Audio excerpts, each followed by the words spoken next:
Welcome back. A strike at a construction site in Chung Kwan-O has been partly resolved after the contractor agreed to settle some of the wages a subcontractor has not been able to pay. Workers at Lohas Park went on strike, complaining they are owed more than $10 million. Jenny Lam reports.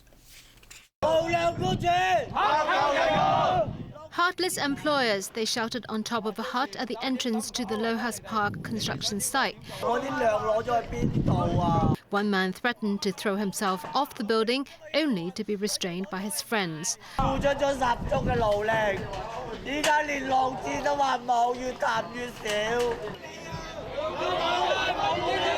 The workers blocked the way into the site. Tempers flared when a manager arrived and police had to intervene.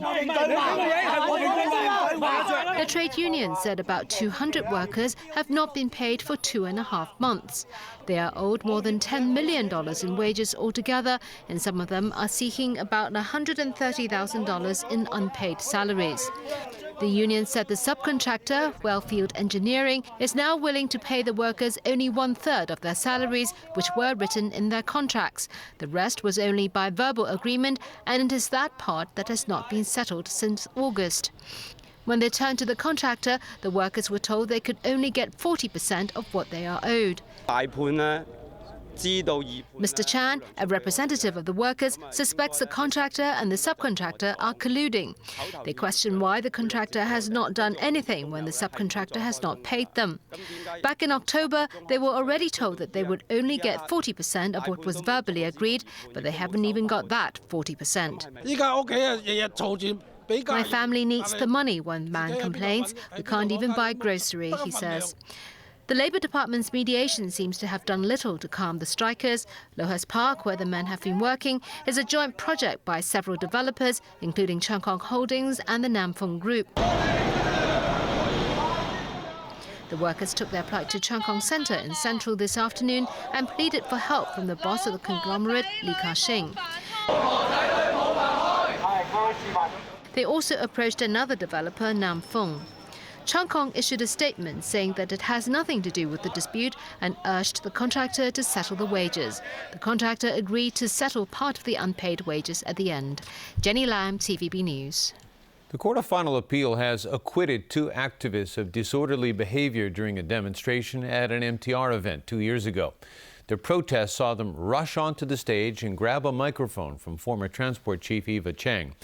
But the highest court decided the prosecution had failed to show the 2 had intended to disrupt the peace. Stephanie Choi reports. League of Social Democrats members Chow Nok-hang and Wong Hin-wai were cleared of all charges at the Court of Final Appeal this morning. In April 2011, the pair rushed onto the stage during an MTR event to protest against the rail company's decision to raise fares.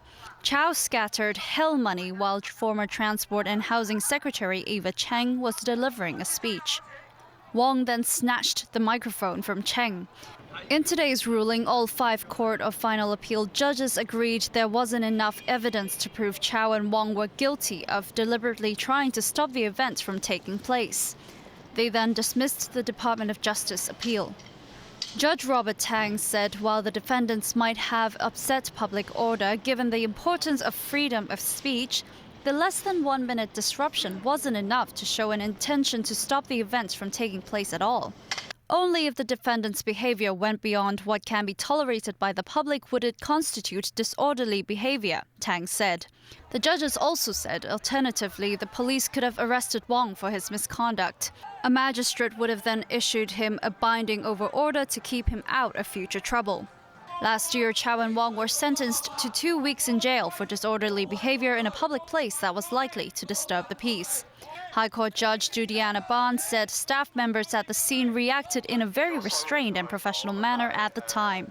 During an appeal hearing in July, the High Court judge reduced the prison penalty to fines of $2,000 and $3,000. But now they're off the hook completely.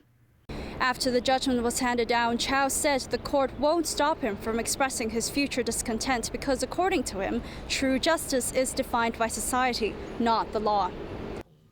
Eric Chung says the court's ruling helps give police an idea of what they can do when confronted with rowdy demonstrators. With the judgment today, the CFA has clearly explained the various powers that the police may exercise to prevent similar disorderly conduct from causing a breach of the peace. And Secretary for Justice Rimsky-Yun says his department will look into the effects of this ruling on the judicial system. Stephanie Choi, TVB News. RTHK's 3 digital television channels will start broadcasting from January next year. The trial transmissions will offer a wide variety of programs, including brand new productions. Joao da Silva tells us more.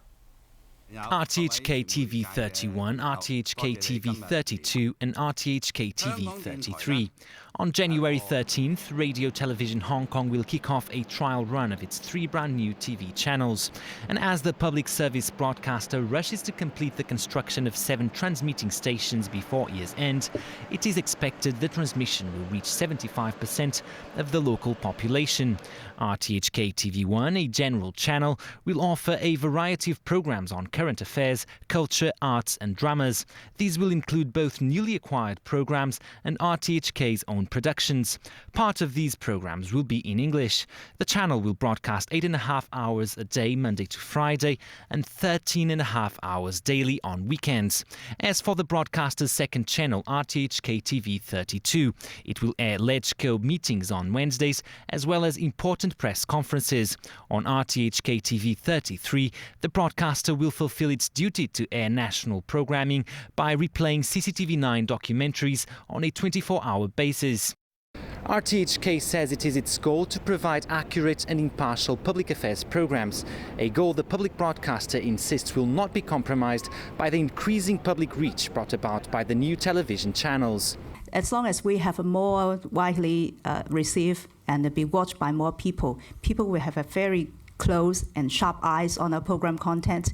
And I think it is the very benchmark of are we doing good and are we really serving the public interest? And I think the audience will tell us. RTHK plans to continue building transmitting stations until its coverage reaches 99% of Hong Kong's population. It will also be increasing its television programming on an yearly basis. Joao da Silva, TV News. All right, Chris, I'm super excited about today's sports. Yeah, it's Jameson again. Tonight we wrap up our series on this weekend's big fight in Macau, featuring boxing great Manny Pacquiao, and Jameson Wong tells us about Pacquiao's opponent, Mexican-American Brandon Rios, who has guaranteed an upset.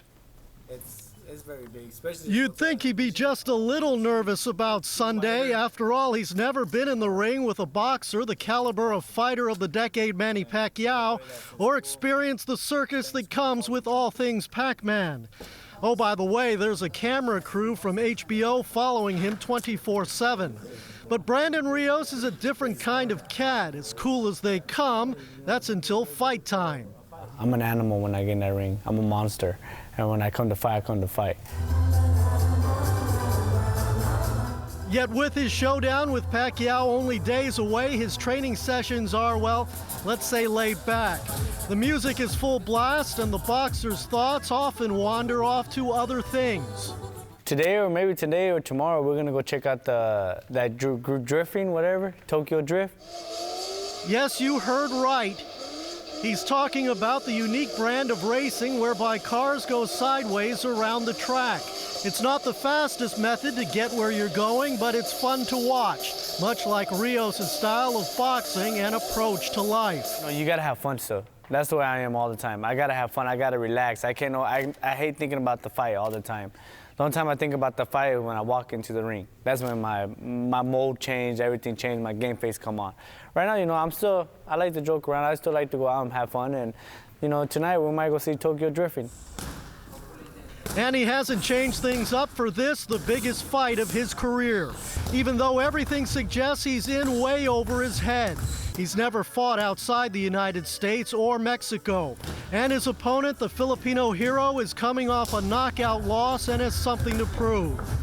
So far, nothing has fazed the 27-year-old former lightweight champion. And he's not the slightest bit concerned that with the close proximity to the Philippines and his virtual unknown status outside of North America, he'll be fighting in front of a largely pro-Pac-Man crowd. Rios told me the public will know his name and may even become fans after Sunday's fight. Plus, he insists the Pac-Man will see none of the fun Rios. I'm coming to retire Manny Pacquiao. That's my goal, that's my say, I'm retiring Manny Pacquiao. And with his confidence and ability, why not enjoy every bit of his own special ride? Jameson Wong, TVB News. And finally, NASA is headed back to Mars, this time with a robotic scout named Maven to try to solve the mystery behind the red planet's radical climate change. Maven is slated to blast off aboard an unmanned spacecraft from Cape Canaveral, Florida at 1:28 p.m. or at 2:28 on Tuesday morning, Hong Kong time. 4 billion years ago, oceans and rivers once pooled on the surface of Mars. What happened to all that water remains a burning mystery. Scientists at NASA will stop at nothing to understand what makes a planet go from being habitable to uninhabitable. The environment at one point in time on Mars was able to support microbial life. But you look at the Mars today, it's cold, it's dry, and we want to know what happened. Rather than sit around and worry that the same fate might occur on Earth, NASA is going to launch Maven, also known as the Mars Atmosphere and Volatile Evolution Spacecraft. Maven is all about trying to understand these loss processes, understand what could have happened at the top of the atmosphere and how gas could have been removed from it. The journey to Mars will take 10 months, putting Maven in orbit around the red planet by September 2014. The spacecraft will then circle Mars for an entire year to examine and then sample its upper atmosphere. While there, Maven will join 3 functioning spacecraft to assist in its mission. We are looking at coordination between the different spacecraft, so we need to understand all parts of it, and that requires comparing observations from different spacecraft. When its solar wings are extended, Maven stretches about the length of a school bus. While Maven is the first spacecraft devoted to studying Mars' upper atmosphere, an Indian orbiter is expected to arrive at the same time. It's aimed at seeking out methane, a possible indicator of life. The total cost of the Maven mission is $671 million. And that is a thorough wrap of our news. Thanks for watching. Good night.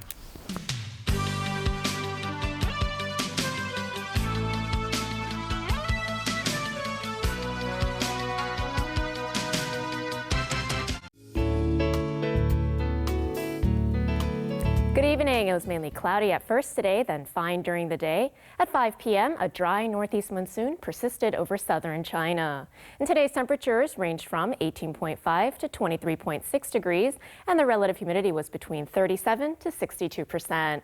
The current temperature is now standing at 20.8 degrees Celsius, and the relative humidity is 62%. The fire danger warning is red, and the fire risk is extreme. So, Freddie, how's the weather tomorrow?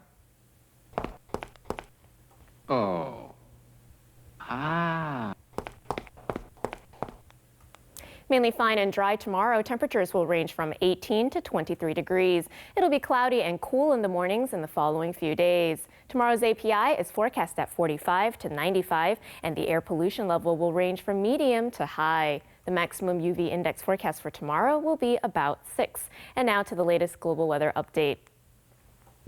Sunny in Shanghai, cloudy in Taipei and Xiamen. Cloudy in Guangzhou and Chengdu, sunny in Macau. Sunny in Beijing and Tokyo, cloudy in Seoul. Rain in Bangkok, showers in Ho Chi Minh City and Manila. Thunderstorms in Kuala Lumpur and Singapore, rain in Jakarta. Sunny in New Delhi, Karachi and Mumbai. Sunny in Cairo, showers in Nairobi. Sunny in Brisbane, showers in Sydney and Auckland, bright in Melbourne. Cloudy in Toronto, showers in New York. Showers in Vancouver, sunny in San Francisco and Los Angeles. And it's sunny in London, showers in Paris, Frankfurt and Zurich, rain in Amsterdam. And that's weather. Good night.